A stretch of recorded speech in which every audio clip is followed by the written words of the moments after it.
God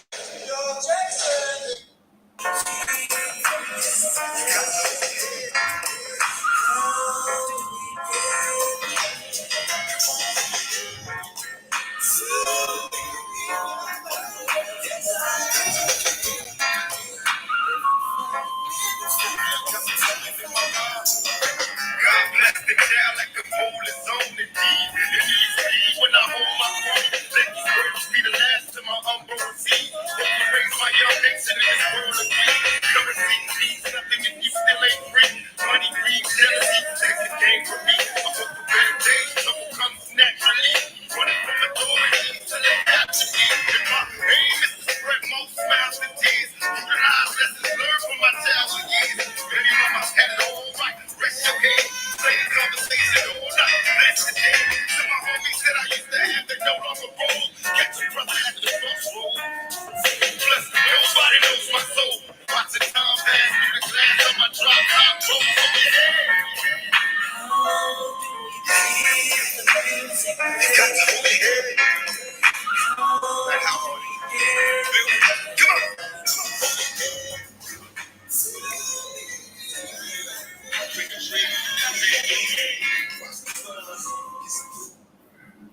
Peace and love, everybody. It's been a while since I been doing videos. Came back on my channel, but just as hitting the reset button, refreshing and coming back with more content. I know I've strictly been talking about the stock market on this channel, but it's more to life than the stock market, and so I'll be coming with more content, different type of topics. All will be about Black empowerment because that's what I'm about. So basically, this is going to be something I'm going to do every Sunday, stock market analysis. And I'm also going to do a quick little review of cigars. And, the thing about cigars, right, and the stock market, sticks and stocks, right, that concept came to me because I see a lot of similarities between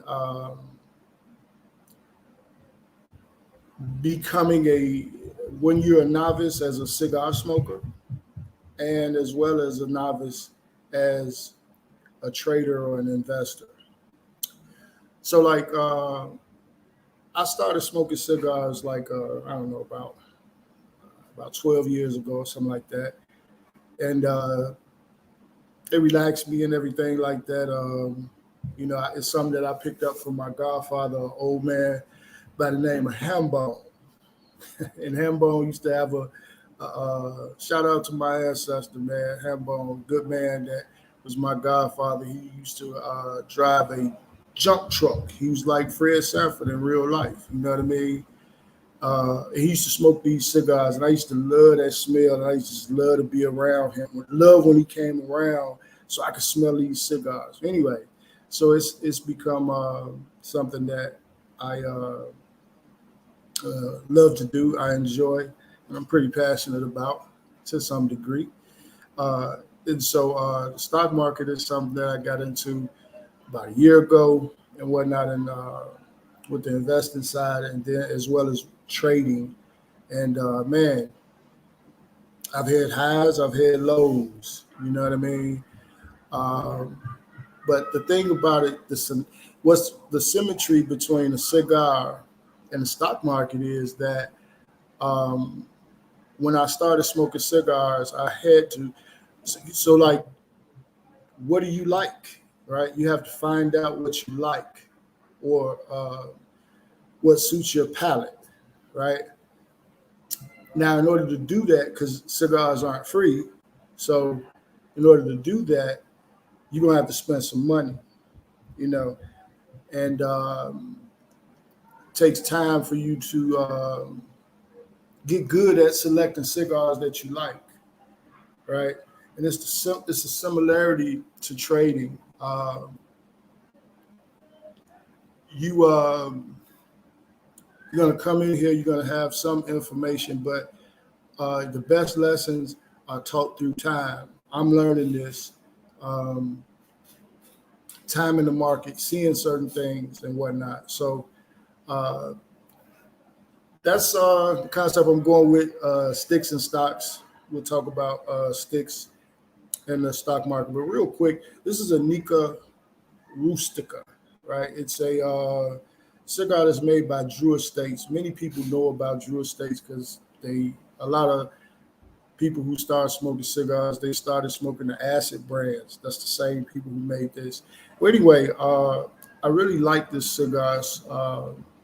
It always, I'm a guy that loves to have a good draw, right? I'm all about the draw, and I don't like for my cigar to canoe. I like a nice even burn, and I don't have those problems with the.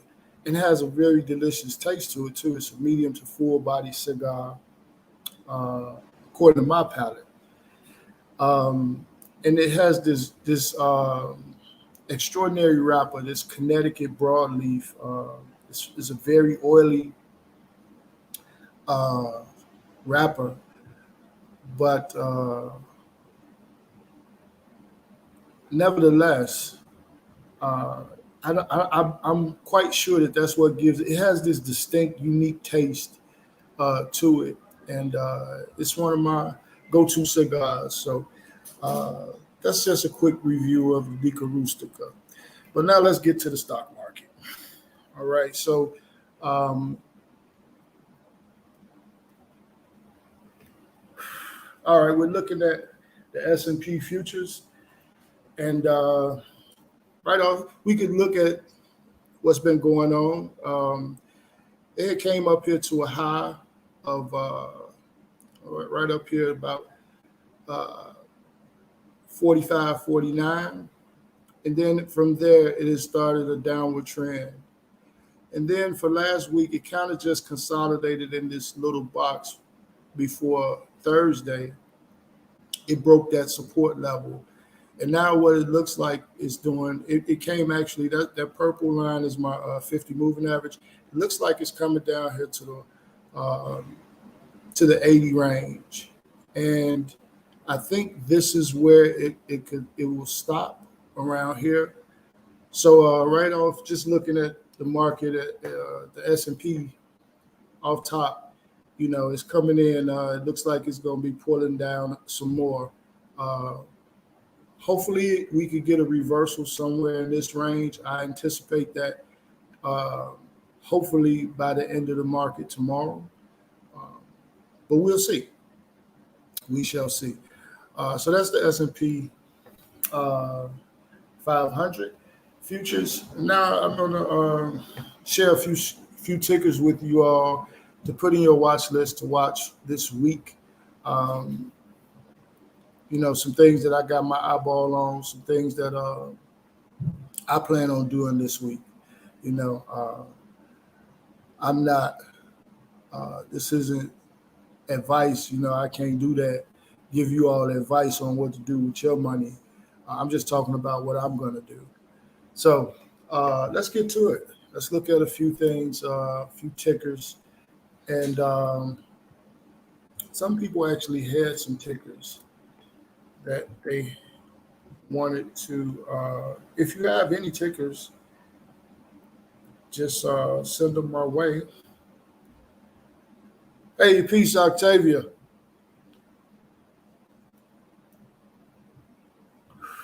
If you have any tickers that you want me to take a look at. So right now, off the bat, I'm looking at Square. This is a daily chart. Let me move a lot of this stuff out of the way because it doesn't need to be there because the candlesticks tell you everything, right? All right, so Square has been a little, as we can see, it's been snaking, right? But throughout this coiling and winding up, it came from a high and it trickled down. It hit a support level and bounced. Tried to go back up here and test again. It could not do it. Came back. So it's basically been trading. It traded in the little small channel for about 2 weeks, and then it dropped out again. And finally, last Monday, it bottomed out and retraced hard. this is a very good indicator always when you see a bottoming tail or a doji or a wick or whatever people call it. I call it a bottoming tail because that signals a strong reversal move. So uh, it came back up on Monday and it kind of went sideways until Thursday. We had a big day Thursday, and I actually got in this trade on Thursday. And so Friday it kind of stalled on me. Uh, don't really like this candle. Um, However, um, we'll be watching this in the morning. As you can see, I have alerts set for certain things to happen in anticipation. And if it goes my way, we'll stay in it. If not, let me bring back my indicators because here's why. That I have a trend line here. It's an old trend line. That trend was broken and whatnot. However, sometimes I like to keep them there because um, they'll still come back to that. There's still a point of resistance. Um, so we're looking to see uh, Square break out of here on Monday morning. Um, Now, having said that, looking at what the S&P is doing right now, we don't know. We may see some consolidation or whatnot. However, it's still creating higher lows and it's still creating higher highs. So I'm not willing to get out of the trade until I see something different that tells me it's not going to go in my favor. So this is something to keep on your watch list. Then look at my moving averages. They're starting to get flat, and eventually they'll start hooking. My 10-day moving average is already hooking on my daily chart. So, which means um, we may get some tomorrow. I believe we're going to either this thing is going to break out of it, or it's going to break it, or it's not. So the open, I'll be looking at this one at the open to see what I need to see. But this is something you should keep on your watch list. I think it has a lot of room. If it does break out of here, which is the whole purpose of putting it in, if it does break out of here in the morning, uh, we're looking at a big move of about being conservative. We're looking at about a $15 to $17 move, possibly, potentially, on this on Square. That's if it breaks out in the morning. So keep this on your watch list as something to look into for next week. Also, I want to share Microsoft.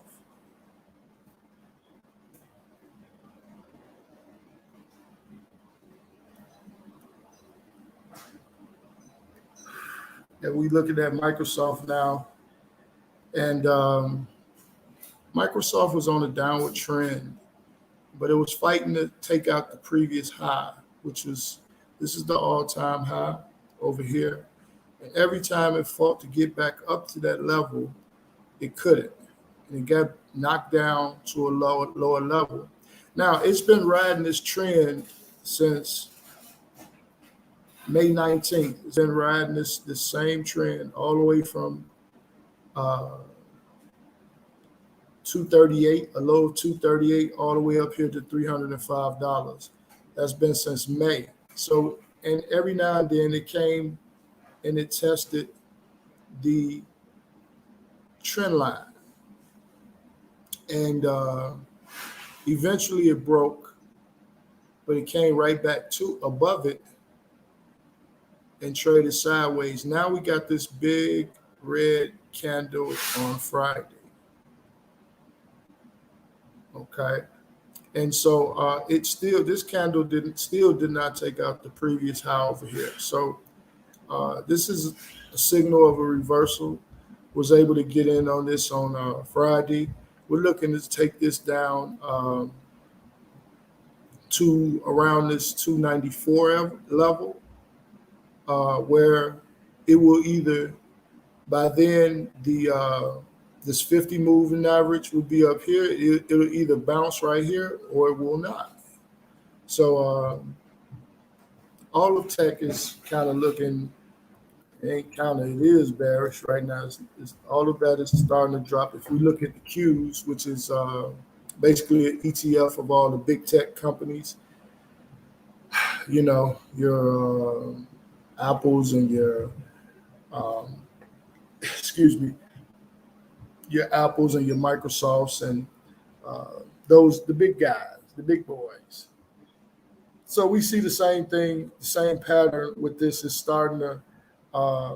It came up here to a new high, and since then it kind of traded sideways for about a week, and then dropped to a lower level, and now it's ready to start coming down, and especially if it breaks this level of support right here at what's this candle? 371. So right here, if it breaks through here, all of the big tech companies will continue to drop. So it'll be interesting to see how this plays out in the morning. But it looks like because Apple is another one that's looking bearish now. Look at what Apple's did. Apple had kept a trend similar like Microsoft did. At the beginning of June, it started a trend, and finally it broke through. You see these big, huge red candles right here. That is not a good sign. However, it could come down here to this level of support and bounce. So looks like Apple will be turning around real soon. So definitely keep this on your watch list for a potential reversal. May come as early as tomorrow or Tuesday. What else I got over there? Oh, another one I was looking at last week. It's looking really good. It's Teledot. And Teledot has been getting beat up. You know, it just can't seem to get right and whatnot. And we just see it steady coming down and consolidating. But now we got big, it came down to this low level of support here, you know, which this is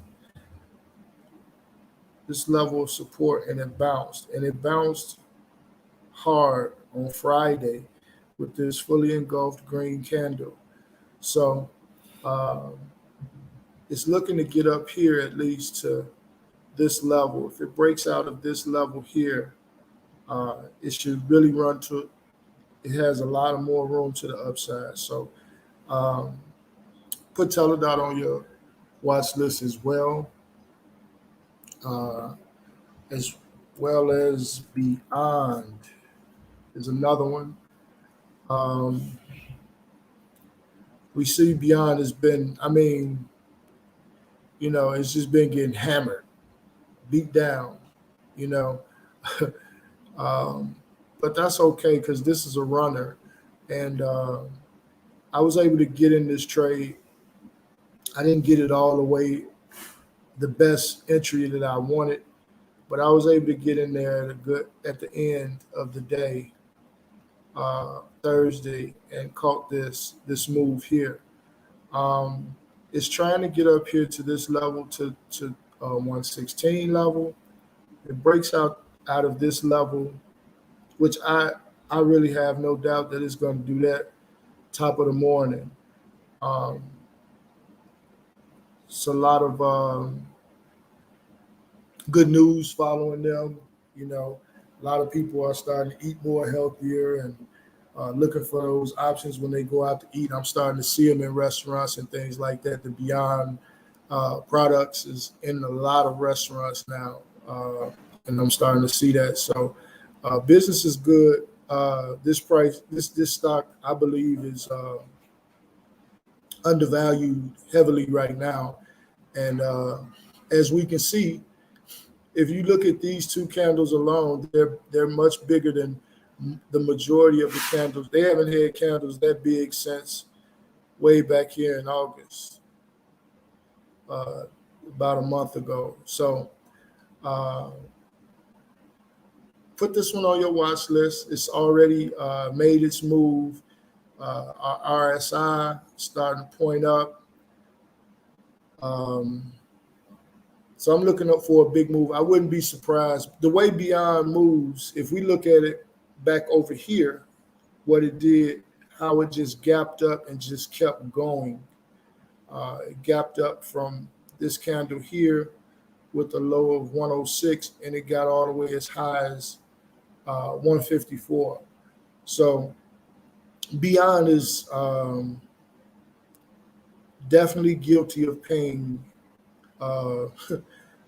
you well if you trade it.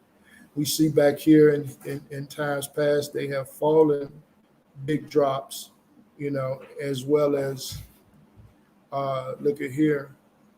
This wasn't an earnings pop or nothing. It just it ran from day to day all the way up to 2 something. So definitely put them on your watch list for a big move to the upside. I like it coming off this support level right here. So I'm looking at leaps.